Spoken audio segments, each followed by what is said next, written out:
So dito tayo sa Manalo Resort Hotel at meron ditong hawak-hawak si Faisal na tatlong Belgian Malinois na mga juvenile pa ito.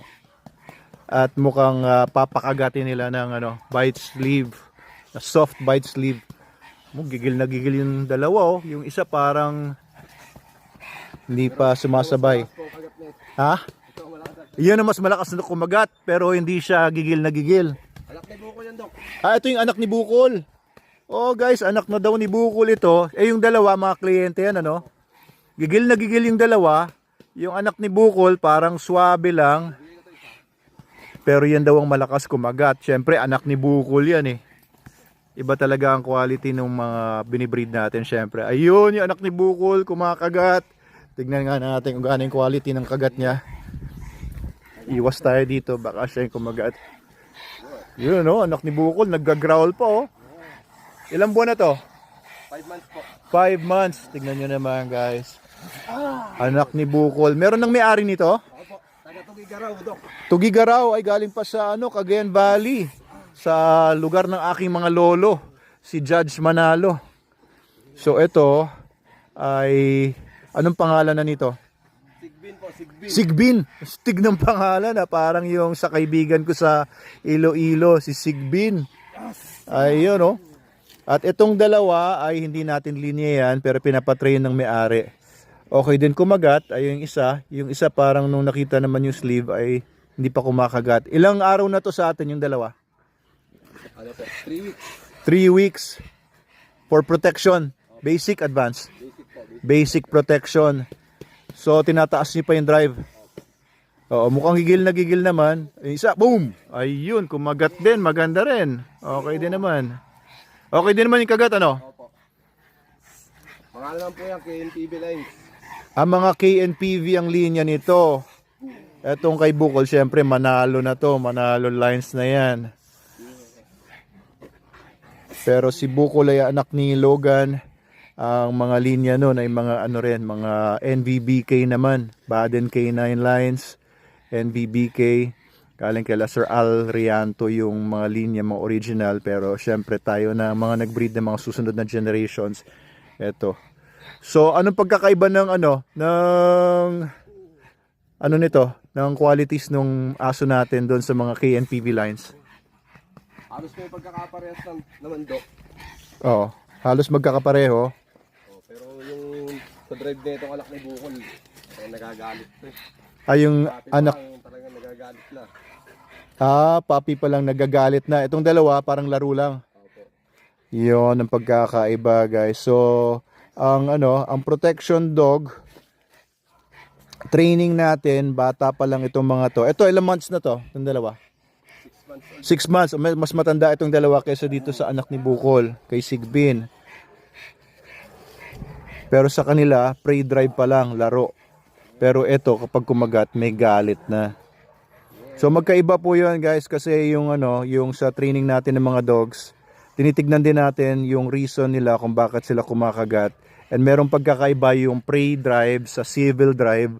Ang civil drive naman, ang tawag sa galit or drive na nagpo-protect sila, na may galit na na may defense mode, meron talagang aggression. Yung prey drive naman maaaring dahil ng habol lang sila ng prey. Ang habol lang, na-trigger lang yung prey drive pero wala talagang galit. So magkaiba 'yon. And if you really want a real protection dog, hindi lang prey drive yung dapat meron siya. Minsan yung prey drive, yun pa nga yung gusto naming bawasan. Gusto namin ipalabas talaga yung civil aggression. Pero yung prey drive, maka-convert din natin into fight drive. Magkaroon ng konting civil. Pero makikita nyo pa lang, from puppy pa lang, na meron talaga mga dogs na may civil aggression. Meron mga dogs na may prey drive. And magkaiba po yun. Ayan, okay. Alright. Makita nyo yan. So ano, yung mga dogs na may pre-drive, madali silang natitrigger using sound, movement. Pero tingnan nyo yung anak ni Bukol, oh. Oh, hindi siya masyadong natitrigger nung ano, nung movement noon, noong sound. Oh, parang dead ma lang siya, oh. Pero pag kumagat, siya yung merong galit. And you want a dog like that, no? Ayaw mo ng dog masyadong hyper. Pagka ano na, nasa totoong sitwasyon na, gusto mo kalmado lang yung aso mo, pero kakagat siya dahil meron siyang ano, merong reason yung ano niya, yung pag-atake niya, hindi lang dahil sa prey drive.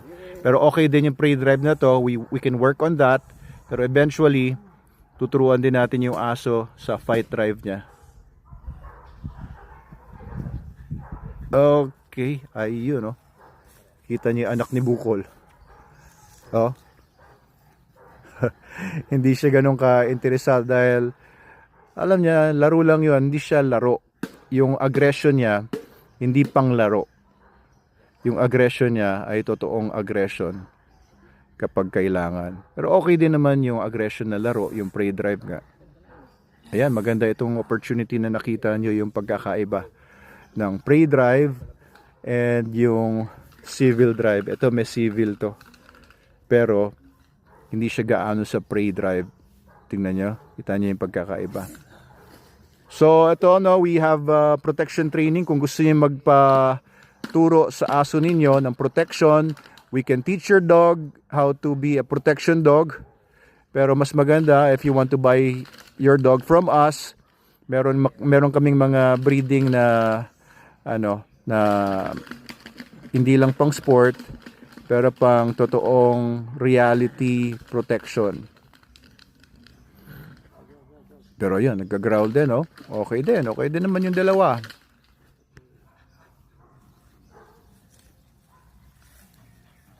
So tinitingnan din natin yung quality ng bite ng mga aso kung buo. Ayan, nagka-growl din, oh. Okay din naman. Nagka-growl din. And kung meron din silang tinatawag na object drive naman, kapag nakuha nila, ay paglalaban ba nila? Yun, makikita din natin yung drive na yon sa mga aso. Yung drive naman yun ay hindi naintindihan masyado ng ibang mga nagtuturo, mga baguhan pa lang, or hindi familiar talaga sa protection dogs. Yung object drive is kapag nakakuha siya ng object niya, ipaglalaban ba niya yon or madaling bitawan. So ganun din sa detection din, tinitignan din namin yung object drive na kapag kumuha ng bola ay hindi basta-basta bibitawan yung bola. Mahirap kunin sa bibig nila. So ito, maganda rin yung dalawa, oh. Oh, hindi rin sila basta-basta bumibitaw doon, oh. Pinaglalaban nila yung kanilang prey item. Pinaglalaban din nila yung prey item. Goods din naman ito. So makikita nyo yung, may subtle differences yung mga protection dog. Kung anong mga drive yung mga naipapalabas natin sa kanila. Depende ito ngayon kung saan natin gagamitin. For sports ba or for reality protection, kung talagang for personal protection dog. So iba-iba po, no, bawat dog po ay merong iba-ibang katangian. Kung meron po kayong pangangailangan for protection dog, ay ite-tailor fit po namin yung training as well as the dog sa pangangailangan po ninyo, kasi hindi po pare-pareho yan. Hindi po yan one size fits all, kumbaga. May mga aso kagaya nitong anak ni Bukol na fit para sa particular purpose ng ng protection work. Meron ding mga ganong mga dogs na fit naman sa ibang protection work. Yan. Kung meron kayong mga ibang mga pets sa bahay, I would rather have a dog na walang prey drive. Kagaya nitong anak ni Bukol na mahina yung prey drive niya pero mataas yung civil drive niya. Pero yun naman for sports, yun ang mas gusto ko for sports kasi ang taas ng prey drive nila. Pero yung reality, ganito ang gusto ko. Iba, deadma lang pero pagkababanat, seryoso. Ayun lang po. Message na po kayo kung gusto magpa-train sa amin.